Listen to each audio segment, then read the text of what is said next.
नमस्कार दोस्तों, क्या आपको मालूम है कि भारत में भुखमरी का क्या स्तर है? इसे मापने के लिए भारत एक वैश्विक भूख सूचकांक इंग्लिश में कहें तो ग्लोबल हंगर इंडेक्स नामक एक रिपोर्ट जारी करता है, जो यह बताती है कि भारत तथा अन्य देशों में भुखमरी का क्या स्तर है। इसे मापने के लिए 4 घटकों का उपयोग किया जाता है। सबसे पहला अल्प पोषण यानी कि अपर्याप्त कैलोरी सेवन वाली जनसंख्या। हम कह सकते हैं कि जिन लोगों को पर्याप्त मात्रा में भोजन नहीं मिलता, उन लोगों को अल्प पोषण कैटेगरी में रखा जाता है। दूसरा आता है बाल बौनापन, यानी कि हम कह सकते हैं कि बच्चों में जो बौनापन रह जाता है, जो नाटे रह जाते हैं, उन लोगों की स्थिति को बाल बौनापन में रखा जाता है।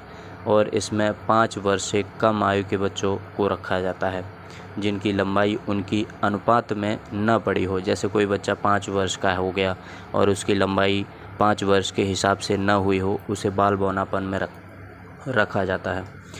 तीसरा कैटेगरी आता है बाल दुर्बलता। बाल दुर्बलता का मतलब होता है कि 5 वर्ष का बच्चा हो गया और मान लीजिए उसकी लंबाई और उसकी हाइट, उसका शरीर उस तरह से नहीं बढ़ रहा है, क्योंकि नॉर्मल सी बात है, अगर कोई बच्चा पौष्टिक आहार लेगा बचपन से ही तो उसकी लंबाई भी बढ़ेगी, उसके शरीर का ग्रोथ भी होगा। बाल मृत्यु दर में अपने 5 जो एक बच्चा होता है अपने 5वें जन्मदिन से पहले ही मर जाता है, उस कारण मर जाते हैं, या किसी का शारीरिक ग्रोथ नहीं होता है उस कारण मर जाते हैं, या फिर कुछ लोग कह सकते हैं कि अपने 5 वर्ष पूरे नहीं करते, उससे पहले ही मर जाते हैं। दर्शकों के अलावा इस सूचकांक में नंबर कैसे दिए जाते हैं, ये भी जानना ज़रूरी है। तो सबसे पहले एक स्केल दी गई है जो 0 से 100 तक नंबर लिखे जाते हैं। इस स्केल को देखने के बाद दोस्तों आपको यह देखना है कि भारत में भुखमरी का ट्रेंड कहाँ रहा है।